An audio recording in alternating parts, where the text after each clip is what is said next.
I'm Dr. Deb Butler, and you are listening to Thinner Peace in Menopause and Beyond. This is episode number 379.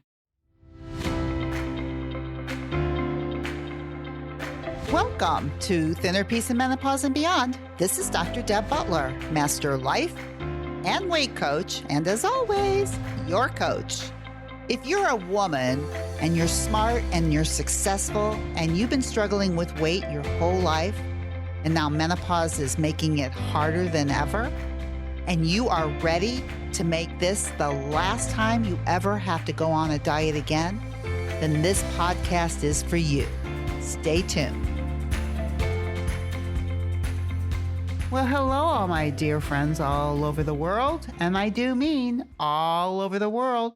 In fact, last week I spoke with somebody in Pakistan. I mean, seriously. I mean, all over the world. And today, I have some things that I want to talk to you about based on my group that I'm doing right now. So I have a Thinner Peace in Menopause group program that is going on right now. It opened maybe like a couple months ago, and we're in the middle of it. And I always like to share some of the things that I learn from my students and some of the things that they learn from me and how we might be able to help you wherever you are in this journey. And as I'm speaking about this, I want to share with you the idea of this. Writing down what you eat means nothing until you make it mean something. And what I'm talking about is food journaling. And listen, I'm with you on this. You know, or maybe you don't know, that I was a Weight Watcher for 30 years, a lifetime Weight Watcher member. And I always went back to Weight Watchers every time I gained my weight back. So I was up and down 20 to 30 pounds. Did it for 30 years, probably lost a minimum of 250 pounds and probably gained a minimum of 250 pounds in that 30 years. And it's something that I don't want to do it again. And it's something that I won't ever do again. And there are so many of you who were doing what I was doing, and you're sick of it, just like I was sick of it. And I think today I have something very, very helpful for you on food journaling. And this is what I've gleaned from working in my group with my students about food journaling, because every single time we have a coaching session. So when you're in a group program with me, when you come in, I have videos that you can watch at your own convenience where I'm teaching a specific tool. And I have a book and I have a food journal that all goes with it that is very, very specific to the teachings. And then I have a coaching session, a live coaching session every week with my students based on what I taught them in the past week through the videos. So in the past week, what I was really talking about was what it means, what the number on the scale means to you, to them. And also, we just got through learning about the model. And for those of you who don't know what the model is, very, very simply, it's a way of being able to write down, have a system for writing down what is actually going on in your mind and what is going on in your mind, how it creates the results that you get. And basically, what I teach is that what you think usually will create your results, and your results will be evidence for your thinking. So you can go back to episode number 61 if you would like, where I teach the model, and you can learn more about it there. But for today, I just want to refer to the model, refer to the CTFAR model, which means there's a circumstance, there are facts in life that trigger a thought or a sentence in your mind, which we call a T. And that T or that thought creates a feeling or an emotion in your body. And that feeling in your body creates an action or a non-action, what you do or what you don't do based on how you're feeling. And then those actions or non-actions create an R or a result, which will always be evidence for your thinking, for that sentence in your head. So, knowing what you're thinking is really important if you're trying to change a result in your life. For instance, if you want to lose weight as a result, you're really going to have to work on what you're thinking or what you've been thinking. When I'm in this group process, that is all the things that we do. And when we get to the model part where I teach my students how to use this model, how to use it on themselves, and show them how I use it with them, because all of my coaching comes from me actually seeing a vision of this model in my head when I'm coaching so that I can figure out what my clients are thinking and show it to them.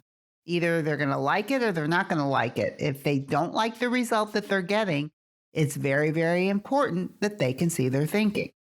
So when we're talking about food journaling, because food journaling is also one of my biggest, most important tools that I use, and it's probably one of the biggest things that people who come to work with me or are thinking about working with me don't want to do, including myself. I thought if I did one more food journal after Weight Watchers, I was going to kill myself. And I think that sometimes there's a lot of people that think just like I did.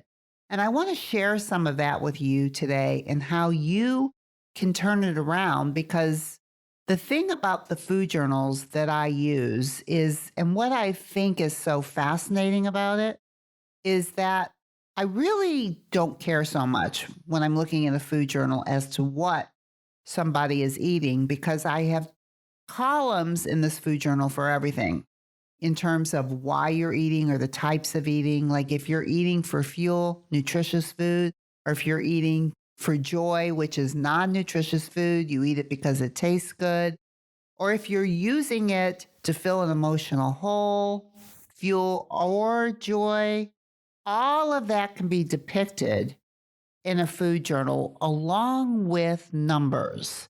Numbers for how hungry you are, numbers for how full you are, and numbers for where your emotions are at. And when all of this is put together by my clients and given to me, I can come up and show people so much of what's going on in their heads and why they're not getting what they want from a food journal. So food journaling to me is like journaling, except you're journaling your food, but it's like you're journaling your thinking when you're coaching with me, because that's really what I come up with, is just show you your thinking from what you're eating. And to me, this is an unbelievable, amazing tool that I use, because I come from Weight Watchers and I hated food journaling because I either was doing it right and it was easy to write, or I wasn't doing it right and it was hard to write, or I just thought I shouldn't have to do it anymore. And that's what I want to share with you today about what my students are thinking and what's stopping them and what's helping them move forward. So if you're anywhere in the bandwagon of hating food journals and everything that I say you love, but you're not going to do a food journal, I still have students within my group that are trying not to do food journals and do it in their head. And I bet you that now these people hired me, they're paying me. Most people, when they pay me, they do more of what I tell them to do than in a podcast when you're not paying me and you're just hearing me.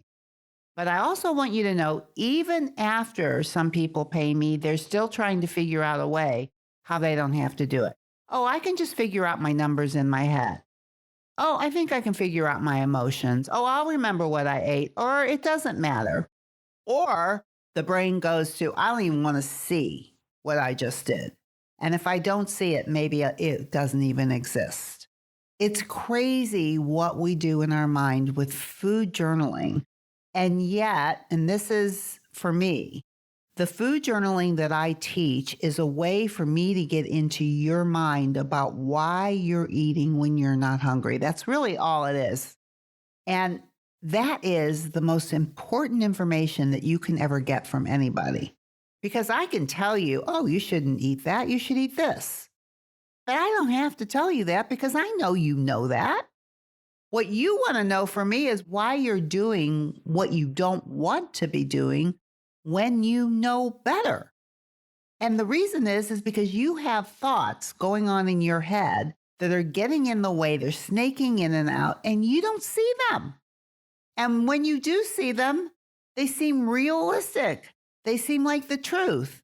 They seem like you should believe them because it came from your mind. And you are brilliant. That's how your brain works. So let me give you some examples in the group process that I'm doing right now as we're coming across food journaling and we're coming across learning the model and we're coming across what do we do with our mind when we see a number on the scale that we don't like. This all has to do with what we think. It all has to do with being able to conjure up in our heads that our thoughts create our feelings and our feelings create our actions and our actions create our results. And when we're getting a good result, it's really good to see what we're thinking and feeling and doing that's giving it to us. And when we're getting a result that we don't want, it's really good to look at what we're thinking and feeling and doing that's giving us what we don't want. Because we can't just change the action. We can't just change what we're doing. We have to go up into the head and change what we're thinking that's creating what we're feeling that can permanently change what we do. I think we live in a society where we just want to be able to just tell me what to do, just tell me what to eat. But if that worked, we would not have a diet industry anymore and nobody would be overweight because everybody knows what to eat. Everybody knows what to do. At least every client I work with knows. The problem is they don't do what they know. The miracle of working with me is that by the time they're through working with me, they figure out what's been getting in the way and they can start changing it. So let's talk about food journaling. I started with my first client in this coaching session.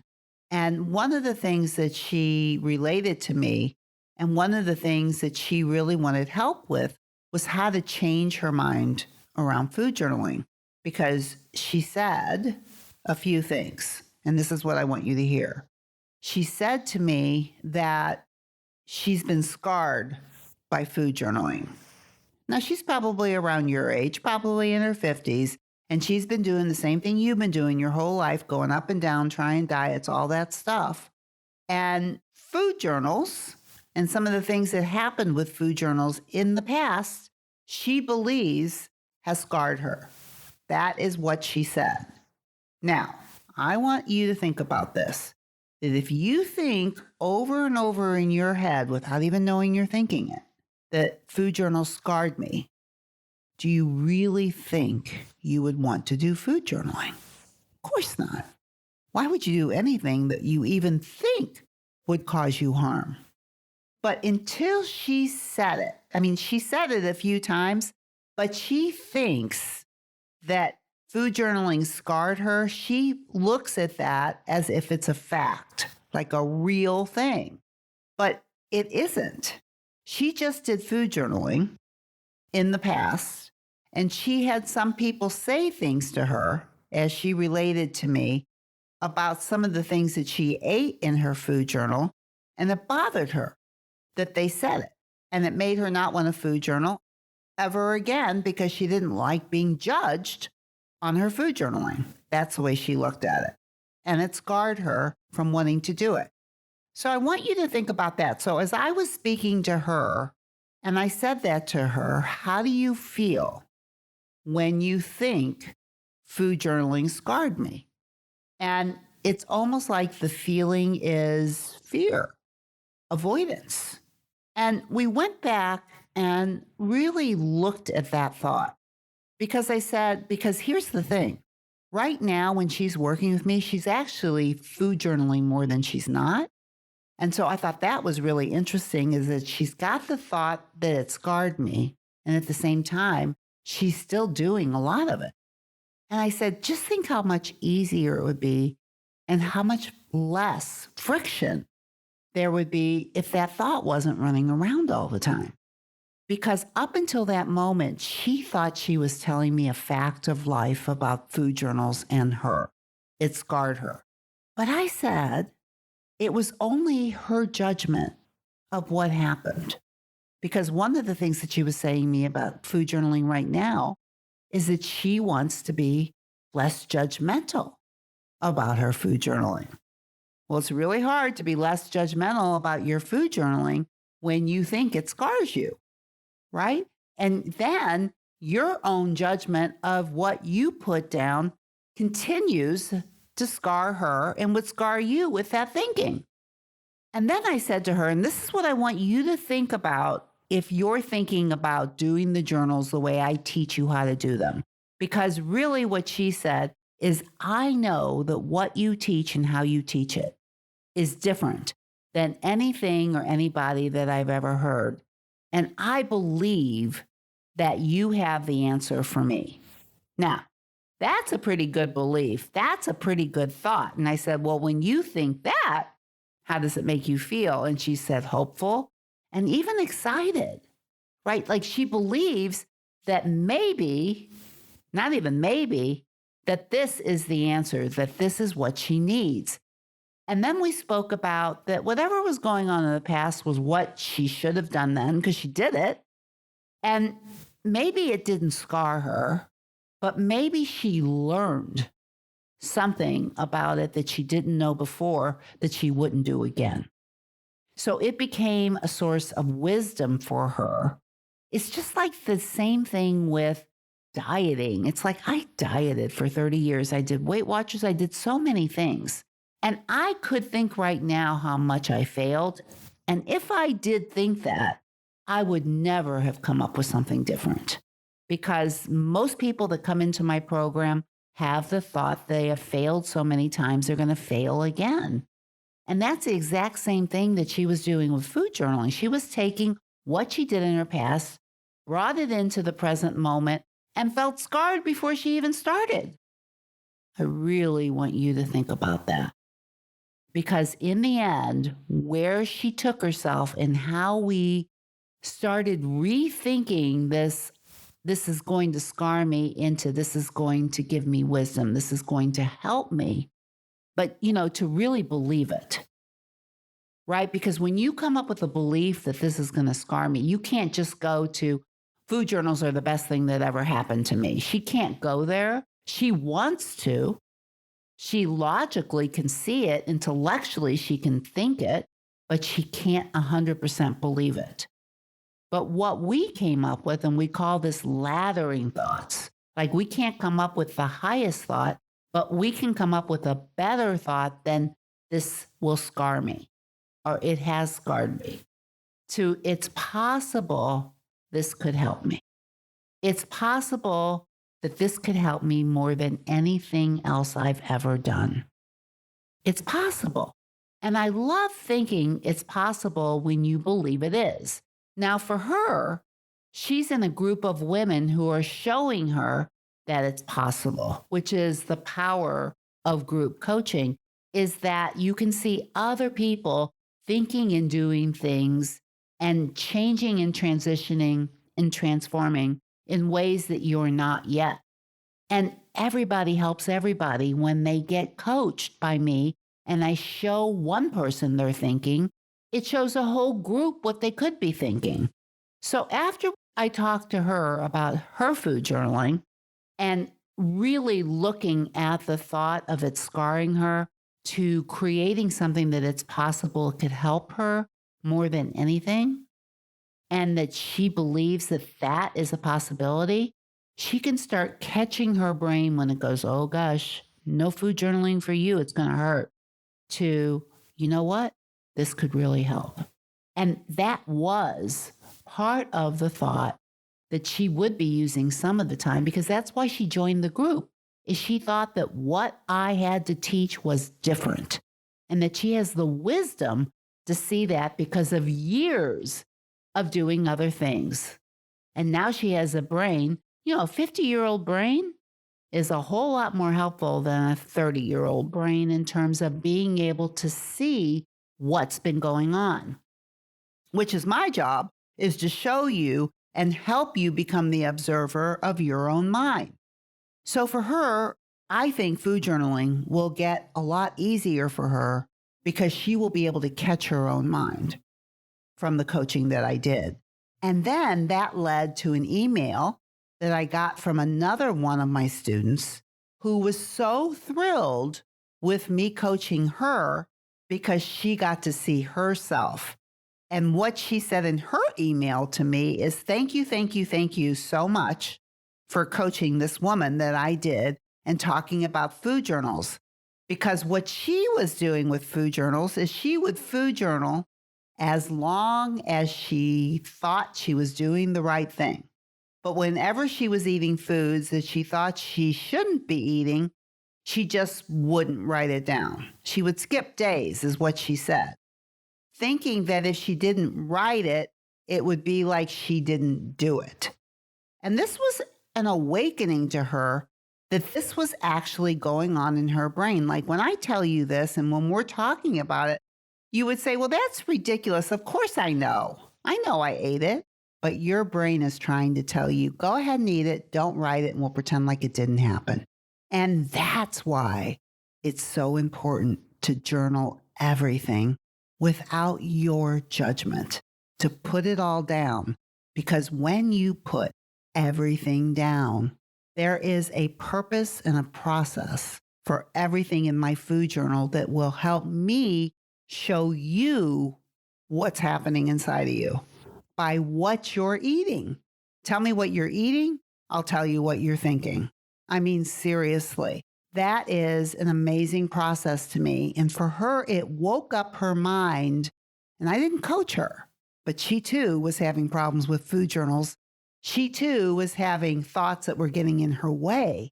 And when I coached one woman, she figured out what was going on in her mind that was getting in her way. She was just not wanting to write it, and therefore it didn't happen. That's going to change now.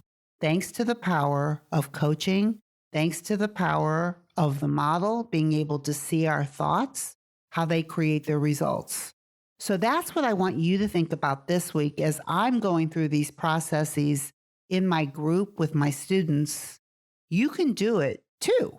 You can get my food journals by going to drdebbuttler.com/change, CHANGE, and you can get some of my guide of what I talk about with the emotional hunger and the physical hunger scale. You can see that. You can see my teachings behind it. And you can also get some food journals, all the different things that I put in my food journal to help you see what's going on, to see better what's going on by what you're eating, your emotional hunger, your physical hunger. There are so many things that I use that give me clues. You can do the same thing. And I would also suggest to you, if you're interested in this, that you go back and listen to my first 5 podcasts where I talk about all the things that go on the food journal. If you've never heard it before, this would be a good time if you want to commit to a week of food journaling based on some of the things that I talked about what could get in your way. And at the same time, me telling you through coaching hundreds of women with my very specialized journaling that it could change everything for you without ever speaking to me. Now, I'm not saying you shouldn't speak to me. I'm not saying you shouldn't hire me as a coach, but I'm telling you, these food journals are powerful if you change the thinking that's getting in the way of being able to look at them in a way that can help you. So maybe this is the week you start looking at what you're doing with eating through the way that I teach you. And maybe you'll gleam into something like my students are right now just by journaling. And of course, I would never end this podcast without saying to you, no matter where you go, no matter what you do, please, please, please be very, very kind to yourself. And also, if you're going to do the food journaling this week, then I say it again. Please, please, please be very kind to yourself as you watch and see what you're putting in your mouth. And until next week, have a beautiful, beautiful day. Bye-bye. If you're loving my podcast and you would like some more information to be able to follow along with, then please go to drdebbutler.com/change and you can get a free copy of my companion book that goes with this podcast that I refer to in many different episodes. That is drdebbutler.com/change. CHANGE.